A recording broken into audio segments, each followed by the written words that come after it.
Hello, and welcome to All Things Considered, a podcast where we discuss important issues with fascinating guests through the lens of critical thinking.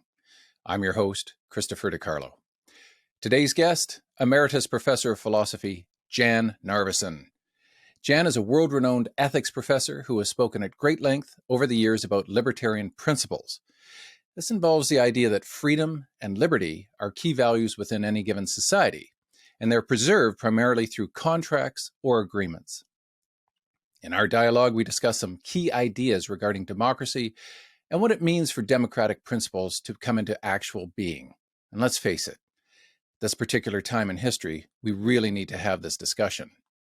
Throughout the world, we're seeing examples of the erosion of democracies and basically wondering how we've gotten here.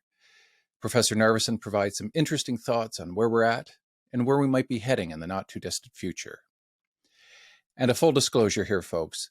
Jan was also a professor of mine while I was doing my PhD in the 90s, back at the University of Waterloo. And in fact, one of the main reasons I attended this university was to work with Jan.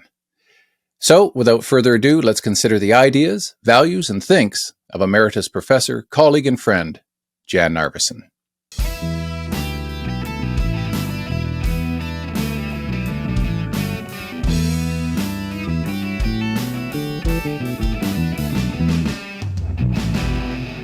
Jan Narveson, welcome to the podcast, All Things Considered. Good to have you here today, sir. How are you doing? Thank you. As well as can be hoped, I guess. Yes, under all things considered. All things considered. Good. Well, listen, Jan, let's talk about democracy. You said today you want to talk a bit about democracy. What in particular? Well, the basic philosophical questions. Well, number one, of course, just what is it? That's kind of a real question in the case of democracy, or rather, there's a question whether it's a real question. And then the second, of course, most important question is why have it? I mean, what are its merits? What's it got to say for itself?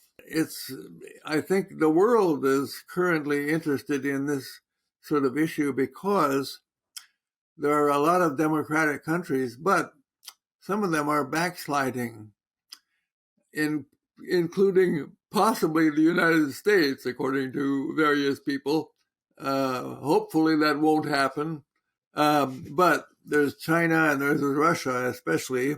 Yes. And there's also Hungary and Poland, and several other countries where their claims to be democracy are eroded a bit, and we don't know what's going to happen there.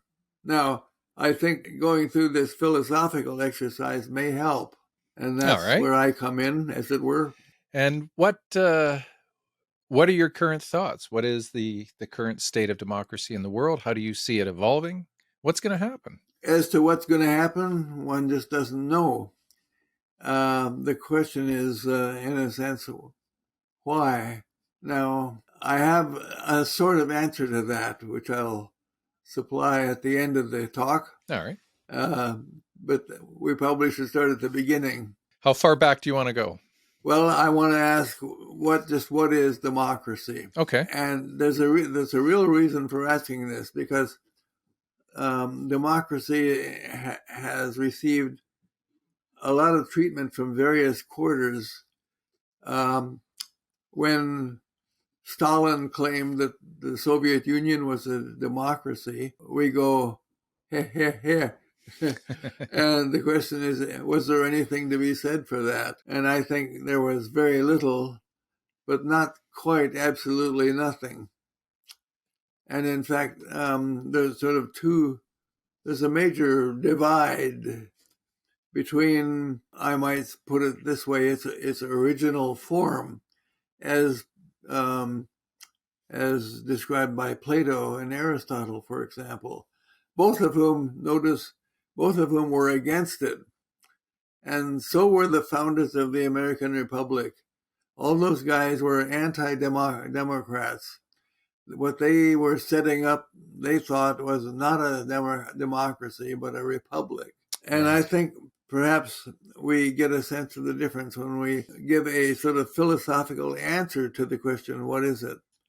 My answer is that democracy is when power, political power, is equally distributed among everybody. Now, it takes a couple of minutes to grab onto that answer. People will say that democracy is majority rule, and they're right. But the question is, why are they right? Are they right just simply by definition? Well, I don't quite think so. There's an argument why democracy does eventuate into majority rule at various levels. And it's this. Suppose, no, we have to, if the people are being said to have political power, which is what democracy claims, then we have to ask, well, what do they do that has effect? And the only answer to that in a big polity, such as, well, the U.S., of course, but any country with millions of people will do, the obvious answer is, well, you have elections. And the people who get elected have political power. They have much more than we do, of course, but we have the power to vote them out of office. Mm-hmm. And it will be noticed that people like Vladimir Putin remain in office because they've managed to dismantle all the safeguards that we are accustomed to here. Take, for example, that in the U.S., the rule that the president can only have 2 consecutive terms. I think that's an excellent rule. And the reason I think so is just that look at Vladimir Putin. Look at the guy in Venezuela. Oh, yes. Look at Xi, Jinping. Like, he removed that 2-term. Right. I think that it's very dangerous to leave anybody in power for an indefinite period, which is what they do. Anyway, the equal distribution of political power leads to majority rule. What's the argument? Well, suppose that we settle for less than a majority. Then we can have a contradiction, because we could have a minority for rule X and another minority against rule X. Now what do we do? So obviously we need some kind of way of getting out of that. Majority rule is the way to do that. Now, on the other hand, suppose we require more than a majority, as has sometimes been proposed. Well, the difficulty with that is that in a state requiring a supermajority, as it's called, the supermajority gives more power into the hands of what we might call the naysayers. So, suppose that we have a majority in favor of X. Well, it takes less than a majority to defeat it in that case, because we're required to get more than a majority to put it into effect. And thus you violate the rule of equality. So that's a pretty elegant argument leading to the view that majority rule has to be the basic system of election in a democracy. Right. There are different ways of instantiating that, of course, but the idea is majority rule that underlies it. We then turn to the question, well, why bother with it? Now, probably almost everybody today has heard the quip attributed to Winston Churchill, among other people, that democracy is the best system of government, the worst system of government, except that all the others are even worse. Yeah. And the question of what there is to be said for it is very important. Mm-hmm. We could begin by reciting an argument to the effect that majority rule is going to be the best, as it were, that you can do. And the argument goes as follows. Well, we divide polities, as the ancients did, into 3 types. There's rule by the one, rule by the few, and rule by the many. And rule by the many is democracy. Now, they didn't like democracy, and the reason is that they thought that the people didn't know enough, or were not perhaps nice enough, or whatever. But the point is, it's easy to understand people being suspicious of a majority. Nevertheless, take it from the point of view of any rational person. And they will ask, okay, well, how about monarchy? Well, monarchy is great if I'm the monarch, but suppose that I'm not, and the overwhelming probability is that I'm not. So the heck with monarchy. Now, all right, what about various kinds of sort of committee rule, as we might call it, or perhaps oligarchy? Oligarchy in Plato is regarded as rule by the wealthy, and that's an example of what we might call committee rule. Now, okay, then the question is, well, how do the committee members get selected? Who says that these guys are on the committee? I noticed that in communist China, as it's still called, even though it is frankly capitalist in the respects in which those things were discussed by Marx, for example, still, what I notice is that there are 99 million members of the Communist Party. Woo! And of course, the big question is still, well, how do they get to be on there? Probably the answer is the other members get them on the committee, right. Which means that the committee rule is self-enforcing. And of course, that's the way they like it. It is interesting. It is, I think, astonishing that the people of China seem to have bought this. And I suspect that they probably haven't, but you can't say things like that out loud in China. And that's always a telltale sign. Anyway, the other component of democracy, as most people see it. Now, most people, when they talk about democracy, will mention majority rule or something like that, but they will also mention majority's regard for what amount to rights. And that's a very important claim. When you have a right, the idea is that a majority cannot countermand your right. If you have the right to do X, then a majority cannot say you can't do that. Obviously, that creates a problem for enforcement in a democracy, but still, people understand the notion of a right, and they understand that that's involved, and that's very important. I thought, is there a distinction between rights, negative rights, positive rights? Like, does a negative right implies or entails that somebody can't interfere with somebody's acting away? Are you referring to that type of right? That distinction, I'm not going to discuss that distinction explicitly here, although as a matter of fact, I think the basic human rights are so by virtue of being negative, but we'll talk about that in a few minutes. First, I want to make a distinction between, well, our question is democracy, so to speak, friendly to rights? Obviously, most people assume that it is because they think they build it into the definition of democracy, but it's not there. You have to do, the democracy has to do something to support those, and it might not. That's the trouble. So now, I want to distinguish between two sorts of rights that are relevant to this purpose. Firstly, there are what we might call democratic rights.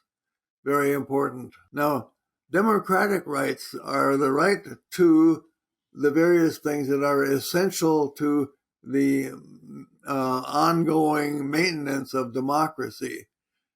Now, that calls for another little distinction.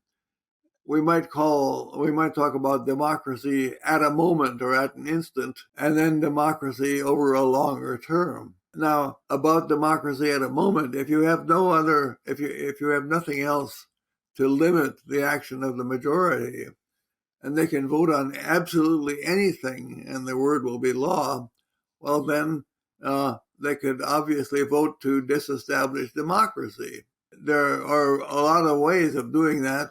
But the point is, if you have none of these democratic rights to support the structure, you're going to be in trouble, or easily are in trouble. So what are they? Well, to have a democracy that maintains itself, you need, in the first place, the right to vote. Now, interestingly enough, the right to vote is not subject to the vote.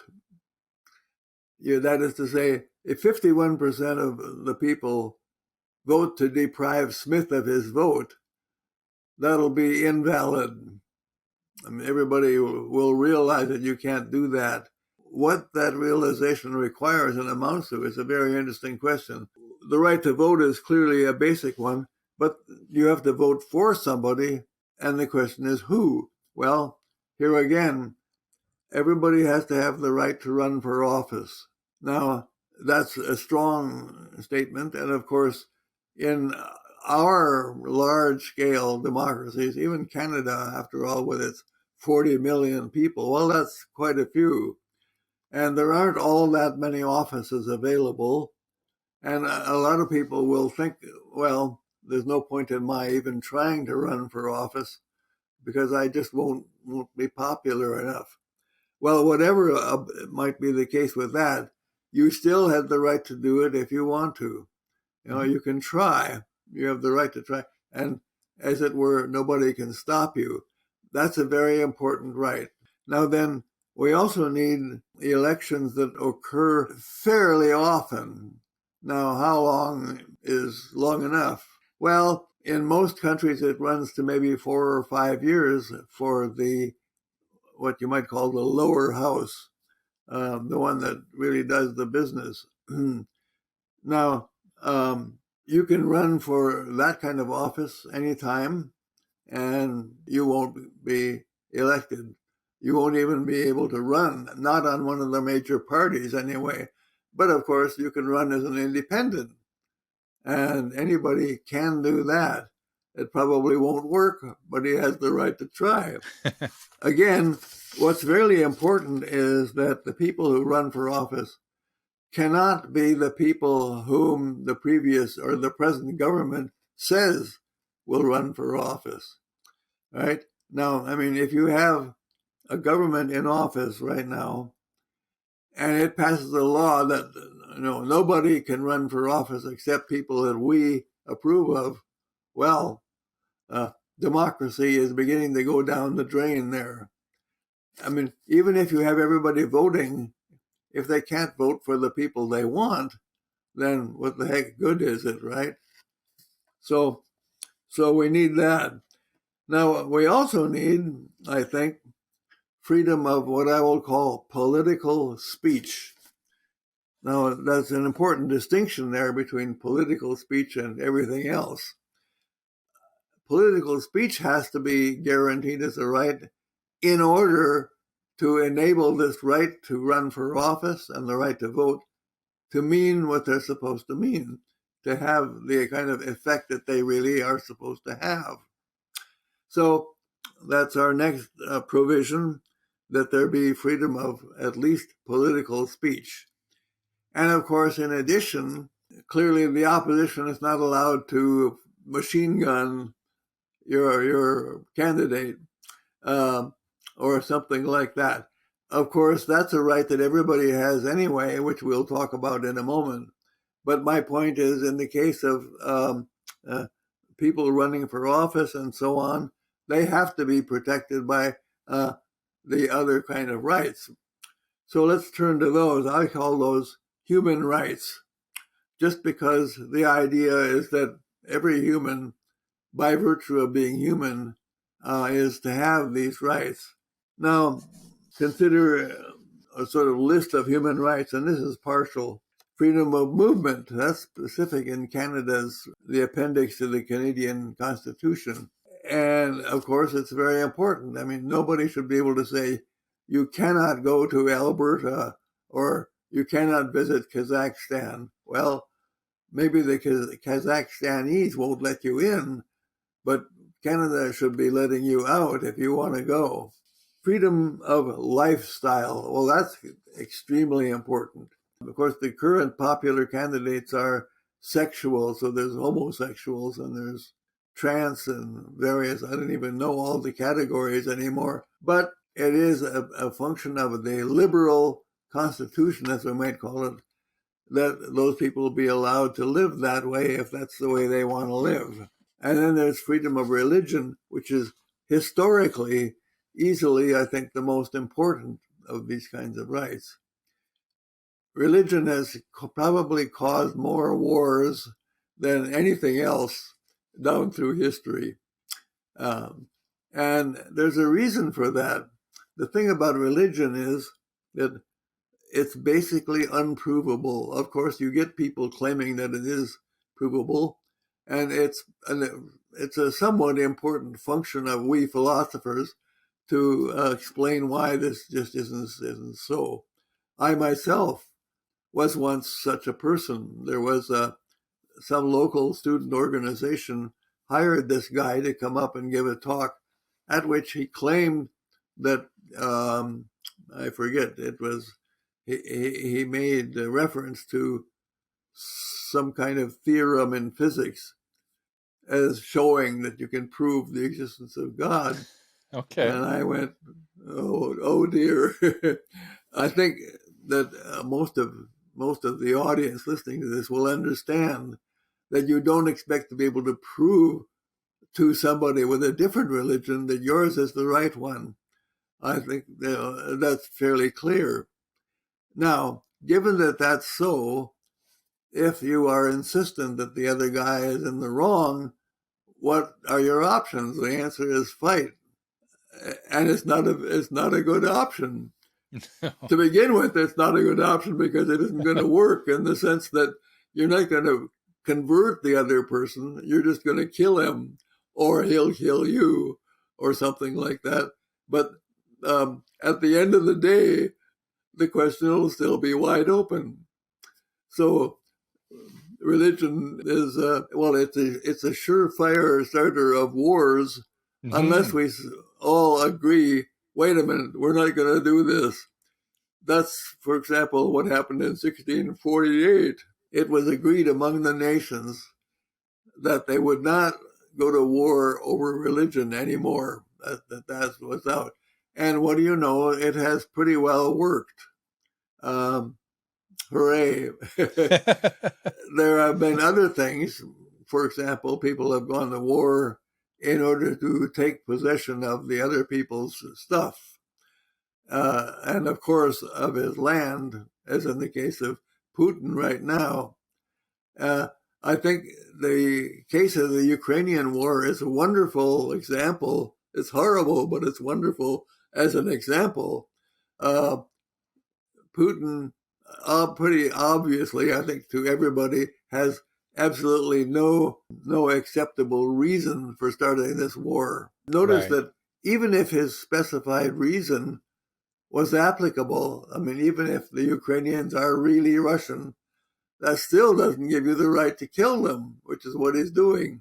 So discussion of human rights is an important subject, and you can go on, and they get tricky when you ask, well, is there, for example, the right to education, the right to food, welfare rights in particular? Well, there's question whether those are really part of human rights. And here we come to my distinction between negative and positive.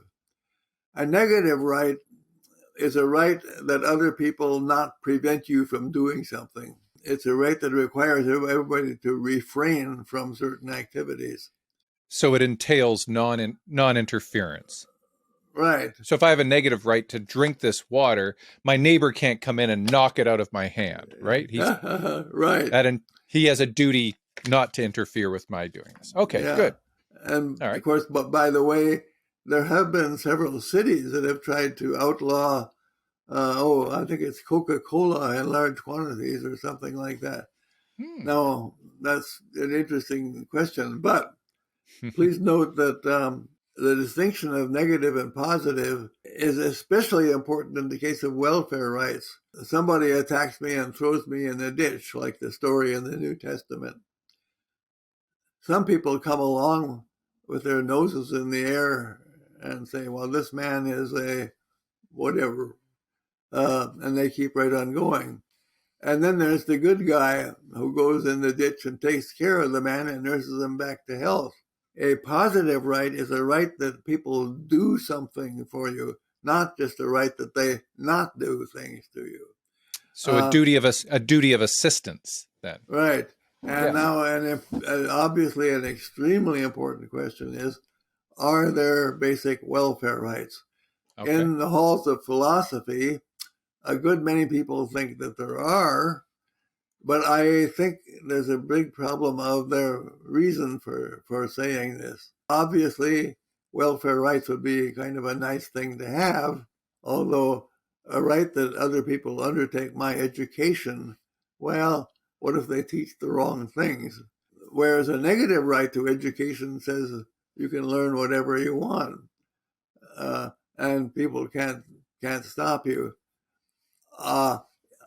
Notice that might include, for instance, Nazism. Well, that doesn't look so good. And trying to find a way to distinguish the Nazi type rights from the other type rights, that's a hard job, an important one. But anyway, the thing about human rights in general is that they're rights that everybody has by virtue of being human. Can you prove that they have these rights? Now, I think you can, though it's some work. I have turned to the social contract as the source of rights. Okay. The social contract is hypothetically a contract that everybody has made with everybody else. If we ask, what could possibly be in common among all those very different people? Well, if you're thinking in terms of positive rights, that's a lethal question, because whatever you want to give people, there are some people who don't want to accept it. But if we look at the right, for example, to life in the sense of the right not to be killed, very good. We can be pretty sure that absolutely everybody will go for that, whatever else they want to do. So there are ins and outs of the social contract, and we can't get into it too far today. But I will note that the social contract, if the social contract is indeed the right foundational view, then what about democracy? Well, my point is, democracy doesn't seem to entail human rights.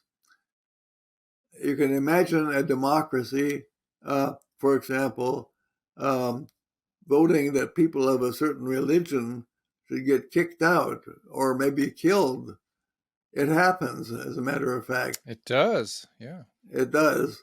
Even in the United States, which is the hallmark of democracy, people think, well, even there, certain books are put on the list of books that people are not allowed to read.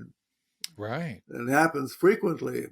And before 1648, especially, if you'd had an election, then in some countries the Catholics would have won, and they would have, that would be bad news for all the other religions.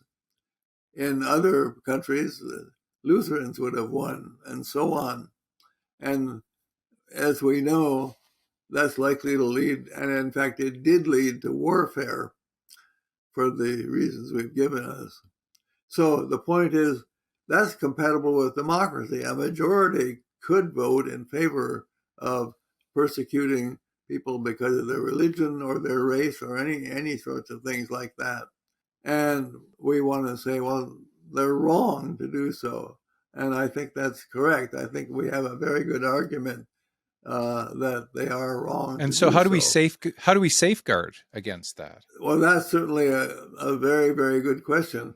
And so one possibility is that we say, well, people in a democracy will think about these things somewhat, and they will see the desirability of having a program of human rights.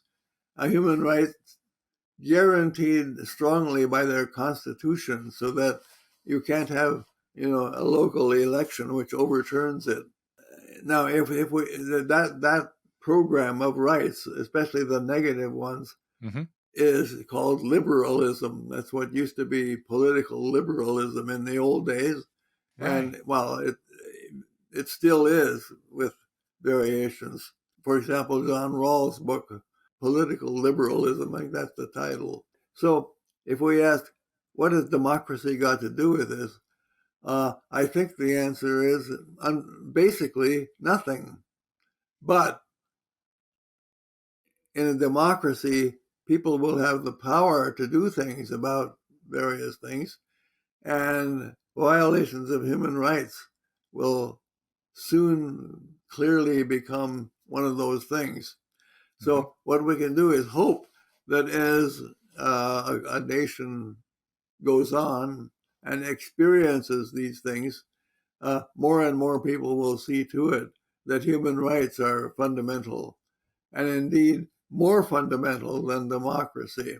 Yeah. So Jan, couldn't we then, like, isn't the rule of law supposed to be guiding democracy, and it's supposed to stand above all else, and that's what will protect those people from being voted out, is that their rights will be guaranteed according to the rule of law. So there's a kind of inherent contractarianism to a democratic system. I want to say yes. Uh, it is the social contract will sustain this program of rights, the liberal program of rights, as a basic thing. And as I say, the question is, well, will democracy? Now, people evade this question by loading it into the definition. One view of the word democracy is that it's protean and it includes all kinds of different things. Another view is that democracy can be precisely defined, as I think I have. If you do define it precisely, you'll see that democracy doesn't entail these various rights. Right. Yeah. But I Okay. think that if you start up a society as a democracy, they will soon see that human rights are necessary and will build them into the Constitution. In effect, I want to say that democracy as a political system is sustained by the moral sense of the community. One thing I have not done here is to talk about anarchy. Um, Anarchy is a very interesting idea for a political system, but that's another subject. Now, And what about animal rights? I understand you and Peter Singer are kind of polar opposites about animal rights. How would that fit in? You maintain that only agents capable of agreeing to obligations and social rules have moral standing, and animals therefore don't have this, therefore they don't have rights. Are there no other species other than humans that are allowed into our moral circle, or is it just humans that have this? well, that's a very interesting subject. I'm still inclined to say, if you look around the world, you'll find that every animal right is wildly uh, broken. Oh yes. People in China eat cats and dogs, for example. Mm-hmm. Um, they're considered a delicacy there, etc., etc. Now, one can say, look, there are all sorts of pretty good human reasons for leaving animals alone. Mm-hmm. Um, for one thing, they're interesting. I mean, they populate the world and they make the world a fun place to be in. I agree with Mm-hmm. that. I think that's very important. And as a matter of fact, over the years, well, I've become pretty much a vegetarian. I say pretty much because I don't believe in vegetarianism as a philosophy, but I Mm-hmm. do think that uh, animals are nice or interesting or whatever, and I don't eat at least much in the way of meat anymore.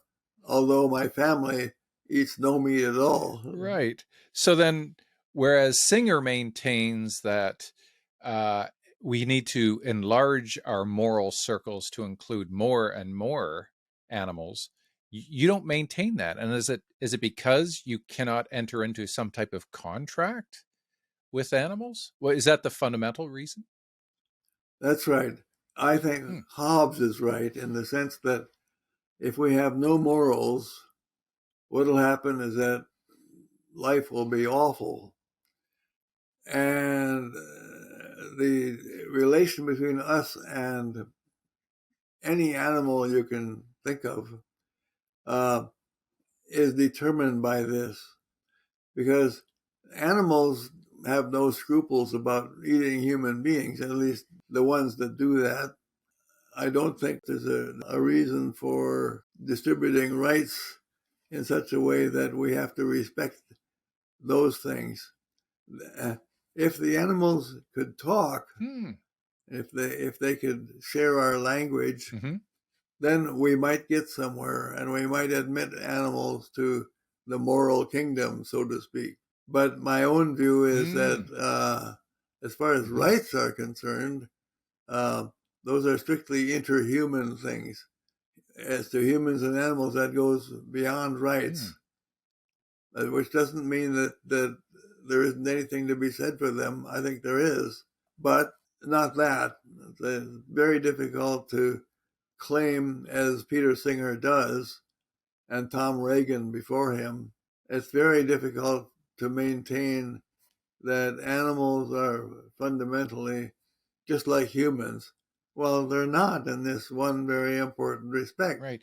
What about stories of animals that save humans, whales or dolphins that help drowning, humans and whatnot? Could you say there's some kind of cognizance going on there that the animal knows that another being is in trouble? Yes, I think I would, and that they're quite interesting. I'm sure that they have caused quite a few people to become vegetarians. I don't know. Oh yeah, for sure. But then again, you'll remember that in human wars, we're always fighting an enemy that's perfectly capable of conversing with us, and that hasn't stopped the war from going on. Now, I think it would if everybody in question could think about it, but almost everybody lives under a political system that keeps them from effectively opposing wars if the government wants to have one, and that's unfortunate. But I think that's bad politics. Wasn't it Hannah Arendt who says we tend to dehumanize the enemy, so it's easier to kill them? Yes, she does. But in the strict sense of the word human, that's just not true. As it were, ignore their humanity. We aggress against them when we make war, but that we should have a right to do so. Now, are you still a critic of Marxism? Many of today's youth are kind of anti-capitalism. What's wrong with Marxism? Well, quite a bit is wrong with them. I have a paper in which I detail Marx's errors, which I think are very basic. I mean, he has three basic theses, and all of them, I think, can be shown to rest on confusions. I think that Marxism is a very confused philosophy, and its economic theory in particular is provably just plain nuts. You mean the redistribution of wealth? Well, yeah, on the redistribution of wealth, which they claim to be in favor of course, except for themselves. The leaders somehow, Vladimir Putin is one of the richest men probably the richest man in the world right now in terms of what he can do, what he can control. Anyway, I think that Marxism as a practical philosophy simply doesn't work. I mean, that's what most people say. I think they're right about that. But I think it doesn't work because of theoretical considerations. I think once you examine the theoretical claims of Marxism, it just falls apart. Now, when I did my postdoctoral work at Harvard, I would sometimes have lunch with Edward O. Wilson, Oh, And he yeah. had a very good comment. He summed up Marxism in this way. He said, "Wonderful theory, wrong species." Yeah, except I don't think it is a wonderful theory.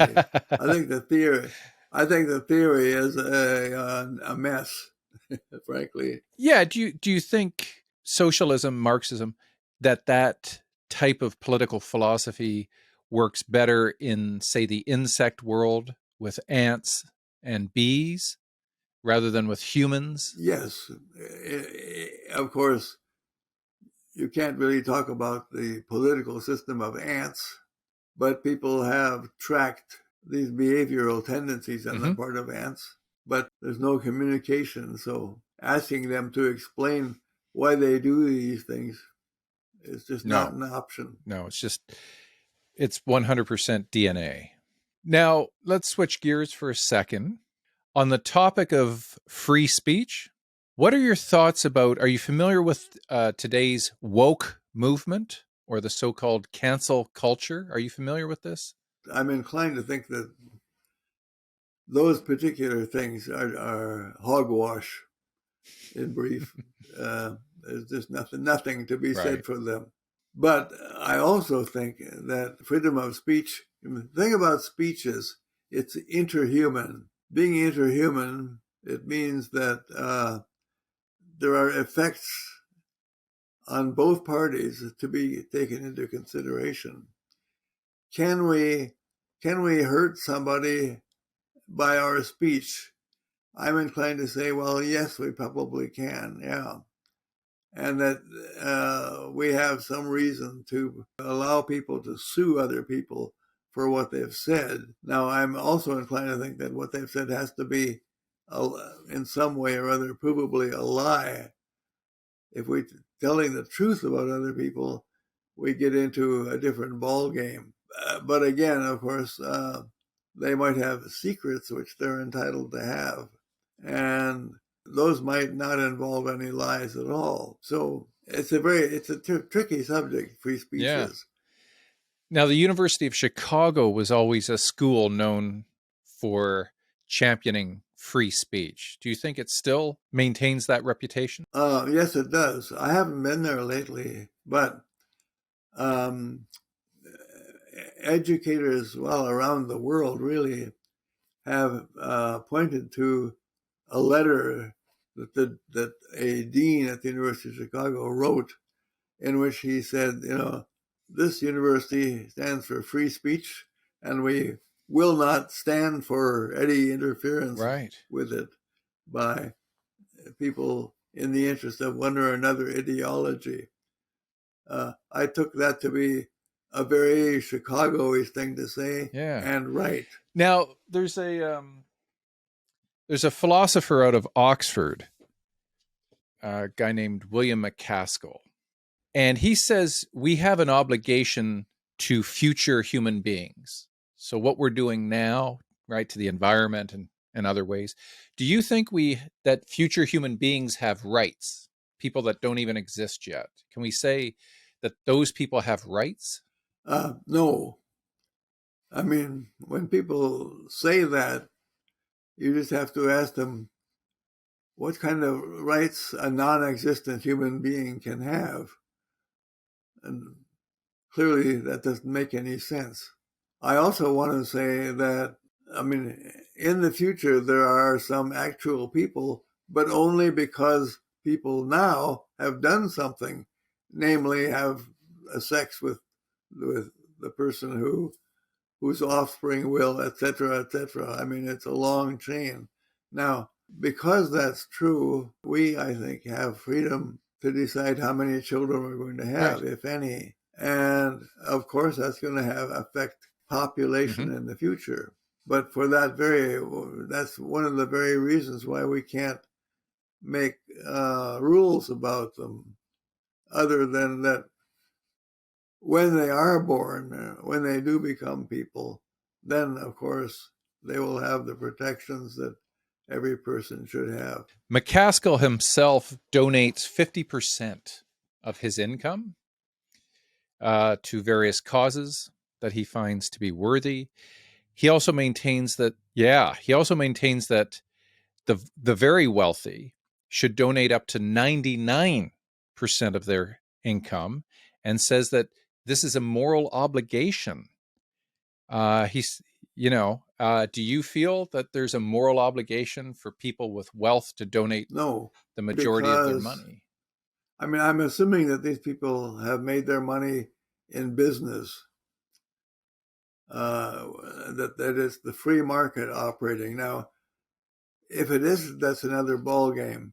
And I point out immediately that the argument that many of these very rich people depend on what amount to handouts from the governments, I think that's probably true. And insofar as it's true, then something like a McCaskill argument will go through. Or at any rate, that we there is a case there for redoing the wrong that's been done. But I don't think that capitalism is wrong at all. I think capitalism makes perfectly good sense. And also, it happens that capitalism, if pursued properly, results in an increase in the wealth of nations, just like Adam Smith did. There is no other social system that can make that statement. Every attempt to incorporate equalization into the Constitution has led, I think, to failure, destitution on the part of the country that has it. Right.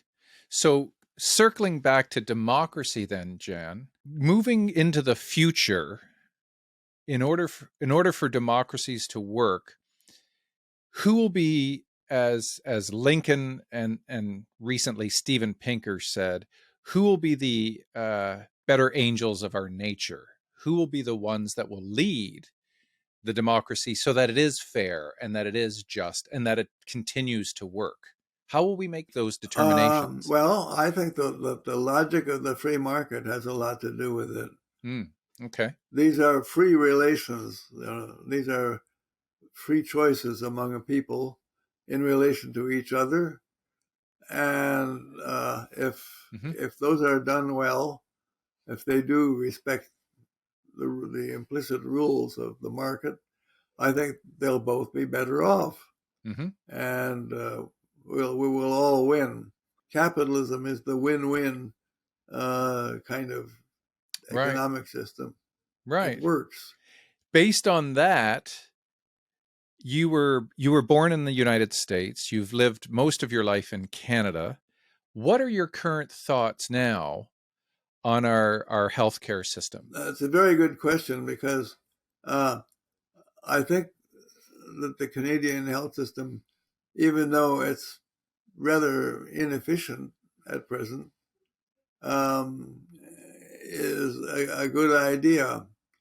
Now, a lot of people will throw stones at me for saying that. A lot of people who otherwise are of my views about things. I've been to the hospital several times.